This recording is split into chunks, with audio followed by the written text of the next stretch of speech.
మంత్రి విడుదల రజనీ కార్యాలయంపై దాడిని నిరసిస్తూ పెద్ద ఎత్తున ఆమెకి సంఘీభావం తెలపడానికి పెద్ద ఎత్తున తరలి వస్తున్నారు. పూర్తిగా దాదాపు ఇప్పటికే 10,000 మందికి పైగా తరలి వచ్చి ఆమెకి సంఘీభావం తెలిపారు. దాంతోపాటుగా ఖచ్చితంగా మేమందరం మీతో ఉన్నామనే ఒక భరోసాని కల్పిస్తూ ఉన్నారు. మనం చూస్తున్నాం పెద్ద ఎత్తున వచ్చి నూతన సంవత్సర శుభాకాంక్షలతో పాటు పూర్తిగా ఏదైతే దాడి జరిగిందో ఆఫీస్ పైన దానికి సంఘీభావం కూడా వ్యక్తం చేస్తూ ఉన్నారు. మనతో కొంతమంది మహిళలు ఉన్నారు, వారిని అడిగి తెలుసుకున్నాం. ఎలా చూడొచ్చు ఈరోజు దాడి కార్యాలయం పైన దాడి జరిగింది, ఎలా చూడొచ్చు ఏంటి? గుంటూరు వెస్ట్ ఒక బీసీ మహిళ ఇన్ఛార్జిగా వేసిన జగనన్న ఒక బీసీ మహిళని కూడా చూడకుండా నూతన సంవత్సరం దాన్ని అడ్డం పెట్టుకొని ఇది ఒక ప్లాన్ ప్రకారం చేశారు.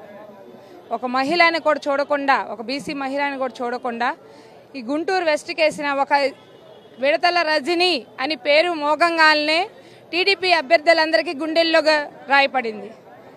ఆమె ఎక్కడ ముందుకు వస్తుందోనని ఇదొక దాడి చేసి ఆమెని ఏదో ప్రలోభం చేయాలనేసి అందరూ టీడీపీ వాళ్ళు జనసేన వాళ్ళు కలిసి రాత్రి ప్లాన్ ప్రకారం చేశారు. రాత్రి మీరు కూడా అంటే ఈ బజార్లో మీరు కూడా ఉంటూ ఉన్నారు, అసలు రాత్రి పరిస్థితి ఎట్లా ఉంది? రాత్రి పరిస్థితి ముందుగానే ట్రాఫిక్ జామ్ చేసేసారండి. ట్రాఫిక్ జామ్ చేసేసి వాళ్ళు ఇక్కడ లేడీస్ కూడా ఉన్నారండి, లేడీస్ కూడా ఉండి చుట్టూ రౌండ్ వేసేసి పాలాభిషేకం చేసినట్టు జెండాలతోటి ఆ రకంగా ఉన్న ఫ్లెక్స్లన్నీ చించేసి కాల్ చేసేసారు. ఇక్కడికిక్కడ దొరికిన స్టోన్స్ కూడా కాదండి, అవన్నీ ప్లాన్ ప్రకారమే వాళ్ళు ఎక్కడి నుంచో తీసుకొచ్చి వేసినవి. దాదాపు చాలా వరకు ట్రాఫిక్ జామ్ అయిపోయింది.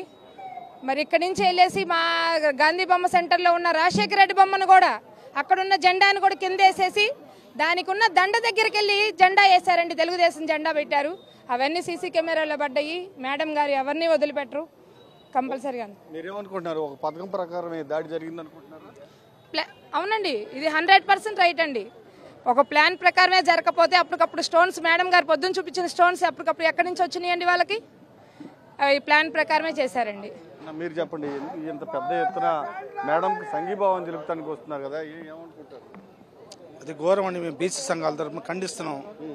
ఒక బీసీ మహిళ ఇన్ఛార్జ్ ఇచ్చారని పోచలాగా టీడీపీ జనసేన వాళ్ళు దాడి చేస్తే దాన్ని ఖండిస్తున్నాం డెఫినెట్గా. మీరేమనుకుంటున్నారు? ఒక పథకం ప్రకారం చేశారు అనుకుంటున్నారా? ఎందుకు చేశారు?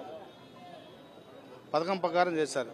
గెలుపు గుర్రం రజనీ గారు ఉన్నారు, అదురుబోయి టీడీపీ వాళ్ళు దాడి చేశారు. బీసీ సంఘాలుగా ఖండిస్తున్నాం పూర్తిగా. నా పేరు బాలకృష్ణ యాదవ్. మీరేమనుకుంటున్నారు? ఒక బీసీ మహిళని గౌరవ ముఖ్యమంత్రి గారు గుంటూరు 2లో పోటీ చేయిస్తుంటే దానిని చూసి ఓర్చుకోలేని పెత్తందారి వ్యవస్థ, చేతగాని దద్దమ్మలో చంద్రబాబు నాయుడు డైరెక్షన్లో గౌరవ మంత్రివర్యులు విడుదల రజనీ గారి యొక్క ఆఫీస్పై దాడి చేయటాన్ని యావత్ రాష్ట్రం కానివ్వండి, ఎస్సీ ఎస్టీ బీసీ మైనార్టీలు కానీ తీవ్ర స్థాయిలో ఖండిస్తూ ఉన్నాం. ఈరోజు తాడికొండ నియోజకవర్గం నుంచి కూడా పెద్ద ఎత్తున గౌరవ మంత్రివర్యులు విడుదల రజనీ గారికి మద్దతుగా ఆంధ్రప్రదేశ్ నలుమూల నుంచి పెద్ద ఎత్తులో 10,000 మంది ఈరోజు మేడం గారికి మద్దతుగా నిలబడటం జరిగింది. ఖబర్దార్ చంద్రబాబు నాయుడు కానివ్వండి, వారి కార్యకర్తలు కానివ్వండి, పవన్ కళ్యాణ్ కానివ్వండి, ఇక్కడ గుంటూరు 2లో రేపొద్దున పెద్ద ఎత్తున గెలవబోతా ఉన్నాం. మీరు ఎలక్షన్కి వచ్చి ఇక్కడ మీరు ఏదైతే ఓడిపోతున్నామని తెలుసుకొని ఈ విధంగా భౌతికంగా దాడి చేయడానికి తీవ్ర స్థాయిలో ఖండిస్తా ఉన్నాం. మీకు దమ్ము ధైర్యం ఉంటే ఇప్పుడు వచ్చి దాడి చేయమని చెప్పి హెచ్చరిస్తా ఉన్నాం. ఏంటి ఎంత పెద్ద ఎత్తున సంఘీభావం తెలపడానికి వచ్చారు? ఎంతమంది వచ్చారు అనుకుంటున్నారు? ఏమనుకుంటున్నారు? మేము ఆల్రెడీ మామూలుగానే 5,000 మందికైనా ఏర్పాటు చేశాము. కానీ రాత్రి సన్నివేశాన్ని బట్టి మా పార్టీ శ్రేణులు కానీ ప్రజలు కానీ యావత్తు ఏదైనా కానీ 10,000 మందికి తగ్గకుండా ఈరోజు వచ్చి ఈ కార్యక్రమాన్ని జయప్రదం చేశారు. ఈ రాత్రి ఏదైతే ఈ దుశ్చర్య జరిగిందో ఆ దుశ్చర్యని మేము ముక్త కంఠంతో ఖండిస్తూ ఉన్నాము. ఖండించడం అంటే మామూలుగా కాదు, ఒక పథకం ప్రకారం తెలుగుదేశం జనసేన రెండు కలిసి వచ్చి ఈరోజు ఒక బీసీ మహిళ అయిన విడుదల రజనమ్మ గారి ఆఫీస్ మీద కొత్తగా నూతనంగా ఈరోజు ఆఫీసు ఓపెన్ చేస్తూ ఉంటే ముందు రోజే పగలగొట్టి ఒక కొత్త సంస్కృతికి వాళ్ళు తెరలేపారు. ఈ సంస్కృతి ఇది ప్రజలందరూ గమనిస్తూ ఉన్నారు. రాబోయే ఎలక్షన్లో వాళ్ళకి ఓటమి తప్పదు రజనమ్మ చేతిలో అని చెప్పని ముందుగానే గ్రహించి ఈ రకమైన చర్యలకు పాల్పడటం జరిగిందని చెప్పి కూడా తెలియజేస్తా ఉన్నాం. మీరు చెప్పండి, ఎట్లా చూస్తారు ప్రజాస్వామ్యంలో ఎలాంటి దాడులు? రాత్రి జరిగిన సంఘటన చాలా అమానుషం, చాలా దారుణం. కానీ నేడు వైఎస్ఆర్ పార్టీ ద్వారా ఒక బీసీ మహిళను పశ్చిమ నియోజకవర్గంగా ఒక ఎమ్మెల్యే అభ్యర్థిగా నియమించటం అది ముఖ్యమంత్రి గారి ఘనత. దాన్ని ఓర్చుకోలేక తెలుగుదేశం పార్టీ నాయకులందరూ కూడా వీరిని ఇబ్బంది పెట్టేందుకు, కార్యకర్తలను భయభ్రాంతులకు గురి చేసేందుకు ఈ రాత్రి ఈ చర్య తీసుకున్నారు.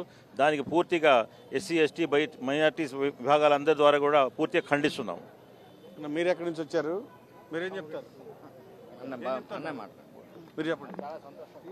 గుంటూరు పశ్చిమ నియోజకవర్గంలో ఎప్పుడైతే వైఎస్ఆర్సీపీ తరఫున విడుదల రజనీ గారు పోటీ చేయబోతున్నారని తెలిసిన మరుక్షణం నుంచే ఇక్కడ ఉన్న తెలుగుదేశం పార్టీ నాయకులు కావచ్చు, చంద్రబాబు నాయుడు కావచ్చు, వణులో వణుకు అనేది మొదలైంది. ఆ వణుకు మూలానే ఈరోజు గత రాత్రి ఈ ఆఫీస్ మీద దాడి చేయడం జరిగింది. ఎందుకంటే మీరు నిజంగా ఈ యొక్క ఎలక్షన్కి రేపు రజనీ గారిని ఎదుర్కోలేరు అనే భయంతో ఈరోజు ఆఫీసుల మీద కావచ్చు, వ్యక్తిగతంగా కావచ్చు మీరు దాడికి పాల్పడుతున్నారు. ఇటువంటి దాడులు ఎప్పుడూ వైఎస్ఆర్సీపీ కావచ్చు, వైఎస్ఆర్సీపీ నాయకులు కావచ్చు, కార్యకర్తలు కావచ్చు అందరూ తిప్పికొడతారు. ఈ మీ ఉడత బెదిరింపులకు కానీ లేకపోతే ఉడత చేష్టలకు కానీ ఎవడో కూడా ఇక్కడ భయపడేవాడు లేడు, భయపడపోరు. రేపు ఎలక్షన్లో ఇదే గుంటూరు పశ్చిమ నియోజకవర్గంలో విడుదల రజనీ గారు అఖండ మెజారిటీతో గెలిచి చంద్రబాబు నాయుడు చెప్పుతో కొట్టే విధంగా కూడా రేపు రుజువు చేయబడుతుంది. ఇదే ఈ గుంటూరు పశ్చిమ నియోజకవర్గం నుంచి ప్రజలు కావచ్చు, కార్యకర్తలు కావచ్చు, నాయకులు కావచ్చు తెలియజేసేది. ఇంత భారీ స్థాయిలో వచ్చి సంఘీభావం తెలుపుతున్నారు, ఏం చెప్తారు? ఇప్పుడు మేము అనుకున్న ఎస్టిమేట్ను 5,000 అండి. అయితే రాత్రి జరిగిన సంఘటన నేను ప్రత్యక్షంగా ఉన్నాను, పొద్దున్న కూడా నేను వాయిస్ ఇవ్వడం జరిగింది.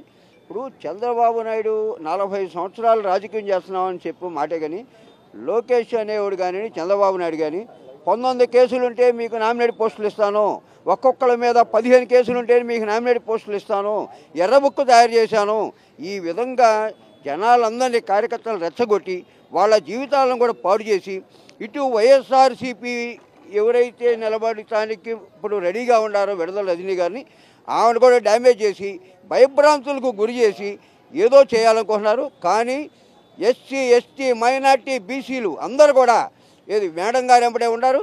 మరి మిగతా కమ్యూనిటీలు కూడా మేడం గారికి సపోర్ట్గా నిలబడతారు. రాబోయే రోజుల్లో ఈ తెలుగుదేశం పార్టీకి హ్యాట్రిక్ పడకుండా మేడం గారు గ్యారంటీగా గెలుపొందుతారు బంపర్ మెజార్టీతో. కాబట్టి తెలుగుదేశం పార్టీ వాళ్ళు కానీ జనసేన పార్టీ వాళ్ళు కానివ్వండి ఒళ్ళు దగ్గర పెట్టుకొని ఎవరు రాజకీయాలు వాళ్ళు చేసుకోవాలంటే కబర్దారని చెప్తా ఉన్నారు.